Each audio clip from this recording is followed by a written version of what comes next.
Hey guys, welcome back to my channel and welcome back to another movie review. This one I actually watched several days ago. However, last weekend I was suffering from a bad cold and a little bit of a headache and a slight temperature. So during COVID-19, everything is a little scarier than earlier. So anyway, I wasn't feeling all that great, so I didn't want to do the review at that time. So the movie is Compliance. It is a 2012 American thriller movie directed by Craig Zobel, and it is based on a real life event about a strip search phone call scam that happened in Kentucky. The caller basically calls up posing to be a police officer and makes the employee have someone holding someone based on threat, based on suspicion of theft, and having them being strip searched. So I haven't actually read too much about the original event, but let's look at the movie. It stars Ann Dowd, Dreamer Walker, Pat Healy, and Bill Camp, and it came out in 2012, as I mentioned. So basically, Sandra, who is the manager of a Chick-fil-A fast food restaurant, look at a smaller version of KFC. She receives a phone call from a person who calls himself Officer Daniels, and he tells that there is a customer of theirs from the Chick-fil-A restaurant who has approached the police saying that there is an employee of the Chick-fil-A restaurant has stolen money from her, and he claims to be in contact with the regional manager and that the regional manager has his support. So Sandra wants to help as much as she can, and he identifies the person, but and based on the description, she says, is it Rebecca or Becky? And he says, yes, it is. I have the name as Rebecca. So looks like it's the same person, and he gives a description. So alright, so she calls Becky and into her office, and with another female employee named Marty, who is pretty friendly with Becky. Becky denies the theft, but at Daniel's behest, she has her search the pockets and purse, finds nothing. So he tells her, she's going to have to go to jail, and unless she can cooperate and do a strip search. So she has strip search. And then he tells her that her brother is supposed to be involved with a gang-related drug smuggling and all that stuff. So they feel that Becky also may be involved, and he tells them that the main purpose of this, the reason why they're trying to do this as quickly as possible, is because they want to catch Becky in the drug smuggling ring along with her brother, and catch a whole lot of other smugglers as well. So Sandra thinks, okay, this is the case, but she keeps telling all these things to Becky, saying that if there is something, please admit it, so that you can avoid a lot lengthier jail sentence. And Becky is a very beautiful 19-year-old girl in the movie. So Daniels has her and says that it's taking time because most of the officers are at the house of the girl and her brother, and they're trying to find the drugs that is over there, that they think is hidden over there, and that's why they're having a lot of delay.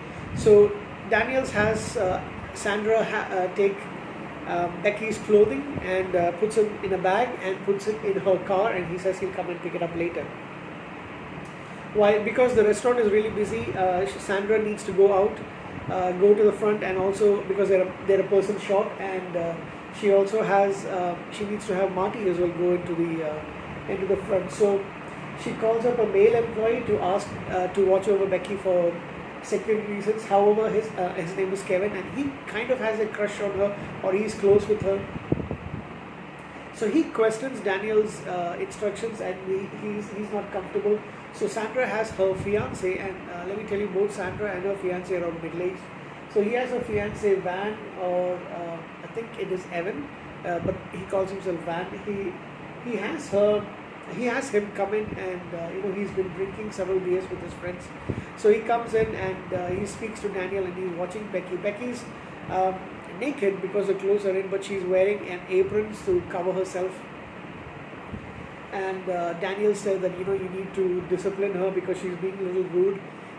Since Evan, or Van as he's called, is kind of drunk, he still goes along with it. So he tells I need you to make her do jumping jacks because she may have stuffed the money, rolled it and stuffed it inside her. And when I mean inside her, yes, through the butt. So he makes her do jumping jacks and naked, and nothing comes out.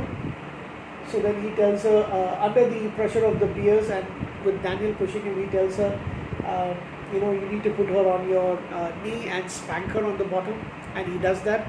Uh, Although she doesn't want to go along with it, she is trying to make sure that she doesn't have to go to jail and things that, as much indignation as possible, as much embarrassment as possible, she can take it as long as she doesn't have to go to prison. So she gets spanked, and finally Becky is convinced or coerced or manipulated into giving Van sexual, basically oral sex. And Van, however, at the end of it, Van is completely filled with guilt and he leaves. They have another person, a custodian named Harold, and he is completely outraged by the officer's demands. And he tells Sandra about Daniel's order. They call the regional manager, who apparently has no clue as what has happened, and Sandra has been completely duped. So is Marty, so is Becky, the complete victim in all of this. And finally they call the real cops and they do an investigation, and that there is a similar incident that has happened somewhere else. Daniel is identified by using the closed circuit camera recordings. He is finally arrested, and he is actually a family man working as a telemarketer. Becky goes and meets an attorney, and they file a suit against Sandra. However, Sandra herself, who is unemployed, she tells a journalist that she was also a victim. She was trying to do the right thing, believing the police officer. However, having watched the movie, having known the story to this point, I think she should have been a little bit more careful. Nobody would want. But Daniels was pretty smart. He made the men do it rather than her. Basically, the more embarrassing things for Becky. So to be honest, there were a few things that I found that nobody should actually believe something like this. There's absolutely no way. You can have corrupt people, but at the same time, there's no way that you're going to be in trouble for not doing, not giving into these kind of ridiculous demands. But I did feel sorry for the actual person, so I will make a. I am going to check out and see what happened in the actual events and see what are the things. So the movie actually ends with the interview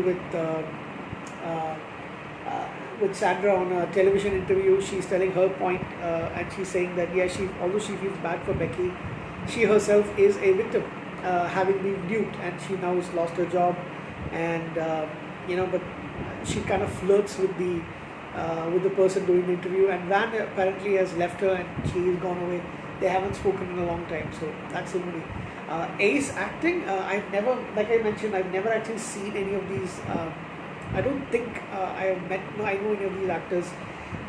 Probably the one who sticks out is Ann Dowd, because I've heard her name before, and I'm pretty sure I've seen her in some. Yes, I have seen her in a few movies, but she isn't somebody who came as who I recognize at all. So for me, it might as well be watching her for the first time, and the other people. Dreama Walker, I felt completely, sorry for the character. I think she did a good job as well. So I think everyone in this movie did a bang-up job. It is a low-budget movie. It was made on a. I don't think they've actually mentioned the budget. But it only made around $592,116 at the box office. So it is a very low-budget movie. But I think this is one that is going to stick with me for a long time. Rewatchability factor, yes, I could watch this a couple of times over, and because of the acting especially. And I could recommend this for a lot of people. I'm going to give this movie a 9 out of 10. Yes, it's that good.